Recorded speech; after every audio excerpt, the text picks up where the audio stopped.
1990-കളിൽ കാശ്മീരി പണ്ഡിറ്റുകൾക്ക് നേരെ നടന്ന അരും കൊലകളെ ഓർമ്മിപ്പിക്കുന്നതായിരുന്നു കഴിഞ്ഞ ദിവസം പഹൽഗാമിലെ ഇസ്ലാമിക ഭീകര ആക്രമണം. അതേ വിദ്വേഷ ആശയത്തിന്റെ തുടർച്ച തന്നെയായിരുന്നു ഹിന്ദുമത വിശ്വാസികളെ തിരഞ്ഞു പിടിച്ചുകൊണ്ടുള്ള ഈ അരും കൊലകൾ.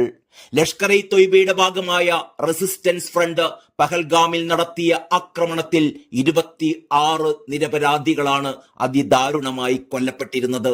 കൊല്ലപ്പെട്ടവരിൽ 25 പേർ വിനോദസഞ്ചാരികളും ഒരാൾ ആ പ്രദേശത്ത് നിന്ന് തന്നെയുള്ള ഒരു കുതിരസവാരിക്കാരനും. ആളുകളുടെ മതം തിരഞ്ഞുള്ള ആക്രമണം കാശ്മീർ താഴ്വരയിൽ വർഷങ്ങളായി തുടരുന്ന ഇസ്ലാമിസ്റ്റ് ഭീകരവാദത്തിന്റെ വ്യക്തമായ ഉദാഹരണമായും വിലയിരുത്തപ്പെടുന്നു. 3 പതിറ്റാണ്ടുകൾക്ക് മുമ്പുണ്ടായ കാശ്മീരി പണ്ഡിറ്റുകളുടെ കൊലപാതകങ്ങൾക്കും നിർബന്ധിതമായ പലായനങ്ങൾക്കും ഇപ്പോഴുണ്ടായിരിക്കുന്ന മതം ചോദിച്ചുള്ള ഈ അരും കൊലകൾക്കും തമ്മിൽ ചില സാമ്യങ്ങൾ കണ്ടെത്താൻ സാധിക്കും. അന്ന് ക്ഷേത്രങ്ങൾ വ്യാപകമായ രീതിയിൽ ആക്രമിക്കപ്പെടുകയും വീടുകൾ അഗ്നിക്കിരയാക്കപ്പെടുകയും ചെയ്തിരുന്നു. മതം മാറുക, ഓടിപ്പോകുക, അല്ലെങ്കിൽ മരിക്കുക തുടങ്ങിയ ഭീഷണികൾ ലൗഡ് സ്പീക്കറുകളിൽ വരെ മുഴങ്ങിയിരുന്ന ആ കാലം. അന്ന് താഴ്വരയിൽ ഏകദേശം 1,20,000 മുതൽ 1,40,000 വരെ കാശ്മീരി പണ്ഡിറ്റുകളാണ് ഉണ്ടായിരുന്നത്. എന്നാൽ 1990-കളുടെ മധ്യത്തോടെ തന്നെ 90,000 മുതൽ 1,00,000 വരെ പേർ പലായനം ചെയ്യുകയുണ്ടായി. അതിനിടയിൽ തന്നെ നിരവധി പേരാണ് ഭീകരരുടെ ആക്രമണത്തിൽ അരുങ്കൊല ചെയ്യപ്പെട്ടത്. അന്നത്തെ അവസ്ഥയിൽ നിന്നും വലിയ മാറ്റങ്ങൾ പിന്നീടുണ്ടായി എങ്കിലും പഹൽഗാം ആക്രമണം മത തീവ്രവാദം ഇപ്പോഴും കാശ്മീർ മേഖലയിൽ ശക്തമായ സാന്നിധ്യം പുലർത്തുന്നു എന്നതിന്റെ വ്യക്തമായ സൂചനയാണ് നൽകുന്നത്. നരേന്ദ്രമോദിയുടെ നേതൃത്വത്തിലുള്ള കേന്ദ്ര സർക്കാർ കാശ്മീർ മേഖലയിൽ സമാധാനം സ്ഥാപിക്കുന്നതിന് വേണ്ടി കൈക്കൊണ്ട ശക്തമായ നടപടികൾ ഭീകരരെ തുരത്തുന്നതിൽ നിർണായകമായിരുന്നു. ഇതോടെ ശ്രീനഗറിലേക്കുള്ള വിനോദസഞ്ചാരികളുടെ എണ്ണത്തിലും വലിയ തോതിലുള്ള വർധനവാണ് ഉണ്ടായത്. ആർട്ടിക്കിൾ 370 റദ്ദാക്കിയത് വിഘടനവാദ ശക്തികൾക്ക് നേരിടേണ്ടി വന്ന കനത്ത പ്രഹരം തന്നെയായിരുന്നു.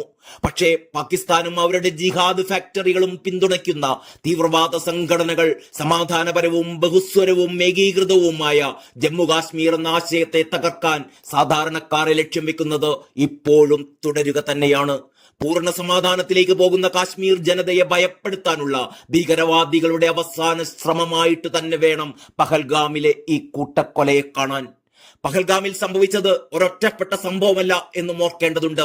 കാശ്മീർ താഴ്വരയിലായാലും ബംഗ്ലാദേശിലായാലും പാകിസ്ഥാനിലായാലും ഹിന്ദുക്കൾ ബഹുസ്വരതയ്ക്കോ സഹിഷ്ണുതയ്ക്കോ ജനാധിപത്യത്തിനോ ഒരു സ്ഥാനവുമില്ലാത്ത തീവ്രവാദ പ്രത്യയശാസ്ത്രത്തിന്റെ പീഡനങ്ങൾ നേരിട്ടുകൊണ്ടിരിക്കുകയാണ്. ബംഗ്ലാദേശിൽ 1951-ൽ 22% ഹിന്ദു ജനസംഖ്യ ഇന്ന് കേവലം 6% താഴെയായി കുറഞ്ഞിരിക്കുന്നു. ഇക്കഴിഞ്ഞ വർഷം മാത്രം ഹിന്ദുക്കളെ ലക്ഷ്യമിട്ട് അവിടെ നടന്നത് 76-ലേറെ ആക്രമണങ്ങളാണ്. ക്ഷേത്രങ്ങളും വീടുകളും നശിപ്പിക്കപ്പെടുക മാത്രമല്ല, സ്ത്രീകൾക്കെതിരെ അടക്കം അതിക്രൂരമായ ആക്രമണങ്ങളാണ് ഉണ്ടായിരിക്കുന്നത്. ഏറ്റവും ഒടുവിൽ ഒരു ഹൈന്ദവ നേതാവിനെ തട്ടിക്കൊണ്ടുപോയി അതിക്രൂരമായി കൊലപ്പെടുത്തിയ വാർത്തയും വന്നു. പാകിസ്ഥാനിലെ സാഹചര്യങ്ങൾ അതിനേക്കാളൊക്കെ അതിഭീകരമാണ്. ഹിന്ദുക്കൾ നിരന്തരം ആയുധമാക്കപ്പെടുകയും ക്ഷേത്രങ്ങൾ തകർക്കപ്പെടുകയും ചെയ്യുന്നു. പ്രായപൂർത്തിയാവാത്ത ഹിന്ദു പെൺകുട്ടികളെ നിർബന്ധിതരായി മതം മാറ്റിയതായ റിപ്പോർട്ടുകൾ വരുന്നു. 2024-ലെ ആദ്യ 10 മാസത്തിനുള്ളിൽ ഹിന്ദുക്കളെ ലക്ഷ്യമിട്ടിട്ടുള്ള 100-ലേറെ ആക്രമണങ്ങളാണ് റിപ്പോർട്ട് ചെയ്യപ്പെട്ടത്. ഹിന്ദു ഒഴികെയുള്ള എല്ലാ ആഗോള ന്യൂനപക്ഷങ്ങൾക്കും വേണ്ടി ലിബറലുകൾ ശബ്ദമുയർത്തുമ്പോൾ അന്താരാഷ്ട്ര സമൂഹം കണ്ണടച്ചിരിക്കുകയാണ് എന്ന വാദവും ശക്തമാണ്. ഹിന്ദുക്കളുടെ വേദന ആഗോള മനസാക്ഷിക്ക് ഇത്ര അരോചകമായിരിക്കുന്നത് എന്തുകൊണ്ടാണെന്നും ഇവിടെയുള്ളവർ ചോദിക്കുന്നു. തങ്ങളുടെ സർക്കാർ അധികാരത്തിൽ വന്നതിന് ശേഷം മാത്രമാണ് ഇന്ത്യ പ്രീണന രാഷ്ട്രീയത്തിൽ നിന്നും മാറി ശക്തമായ നിലപാടുകൾ സ്വീകരിക്കാൻ തുടങ്ങിയത് എന്ന് BJP അവകാശപ്പെടുന്നു. ആർട്ടിക്കിൾ 370 റദ്ദാക്കലിനൊപ്പം അതിർത്തി കടന്നുള്ള ഭീകരതയ്ക്കെതിരായ ശക്തമായ മറുപടികൾക്കൊപ്പം കാശ്മീരി പണ്ഡിറ്റുകളെ അവരുടെ മാതൃരാജ്യത്ത് പുനരധിവസിപ്പിക്കാനുള്ള പദ്ധതികളും മോദി സർക്കാർ പ്രാവർത്തികമാക്കി തുടങ്ങിയിരുന്നു. പ്രതിപക്ഷ പാർട്ടികൾ വോട്ട് ബാങ്ക് രാഷ്ട്രീയത്തിൽ മുഴുകുകയും ഇസ്ലാമിക തീവ്രവാദത്തിന് നേരെ കണ്ണടയ്ക്കുകയും അവർക്ക് പാലൂട്ടുകയും ചെയ്യുമ്പോൾ BJP ഭീകരതയ്ക്കും സാധാരണക്കാർക്കും ഇടയിലുള്ള ഒരു രക്ഷാമതിലായി നിലകൊള്ളുകയായിരുന്നു. അതിന് വിള്ളൽ വീഴ്ത്താനാണ് ഇസ്ലാമിക ഭീകരർ ശ്രമിച്ചുകൊണ്ടിരിക്കുന്നത്. അതിന്റെ ഒടുവിലത്തെ ഉദാഹരണമായിരുന്നു കഴിഞ്ഞ ദിവസത്തെ ഈ അരും കൊലകൾ.